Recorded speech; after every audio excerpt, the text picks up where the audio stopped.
right, Matt. Interesting fight at women's flyweight between maybe relatively unknown commodities, as we have Liana Jojua making her second appearance with the UFC. Last fought at UFC 242, making the debut against a tough out in the Canadian Sarah Morris. And if you look opposite the octagon, you have Diana Belbita from Romania, somebody who trains at a Stony Creek, Ontario. Kyle Nelson, one of her training partners, you might recognize from the UFC as well.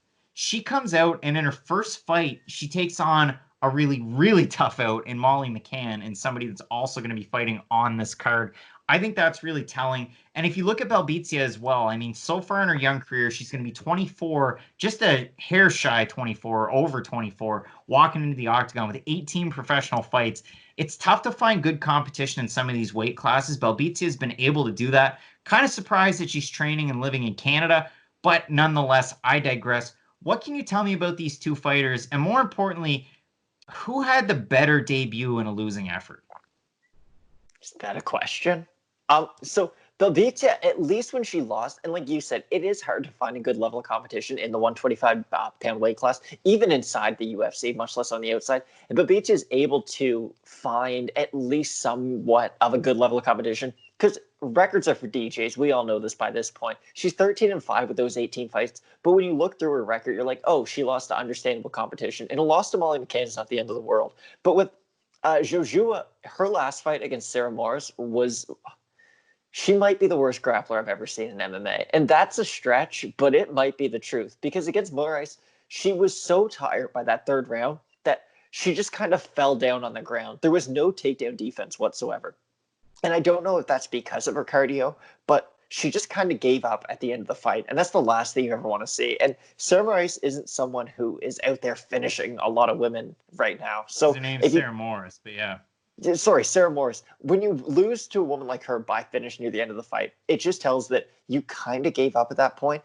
So I do think Belbita kind of has a bit of it. She has an advantage no matter where this fight goes, but especially if she gets the fight to the mat.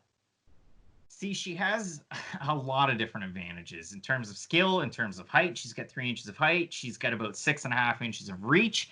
In terms of the picks over on Tapology, over 70% are going with Belbita to win this fight. In terms of the odds, Belbita open a -145 favorite, trending around a -160 at this point. Everything currently favoring the fighter coming out of Stony Creek, Ontario, Canada, in Diana Belbita. And it's hard not to agree with all of the points that you made. I think she's going to be able to eke out a decision win. I think it's going to be one of the more boring fights, but it's one of those ones where you get to understand, well, Jojua, when she came in, it's a bantamweight fight. So what are we really getting against Sarah Morris, who, A, was struggling coming into that fight. She missed weight by a couple of pounds, came in at 138. So there were a lot of disadvantages for her. Now we start fresh at 25. What are we going to get out of the Georgian fighter? And on the flip side, Belbita, was it just a one-off against Molly McCann? Is she going to come out here and put on a great performance? I think she is. I'm going to take Belbita to get the decision win here. Yeah, I agree 100%. I just don't see an avenue where she loses this fight. A lot of good prospects on this card. You're not going to want to miss the rest of the prediction, including an extended look at our main event between Calvin Kattar and Dan Ige. UFC, put Calvin Kattar in the video game. Come on, do it. You're not going to want to miss the rest of our predictions, Matt. And as we always say, let's get into it.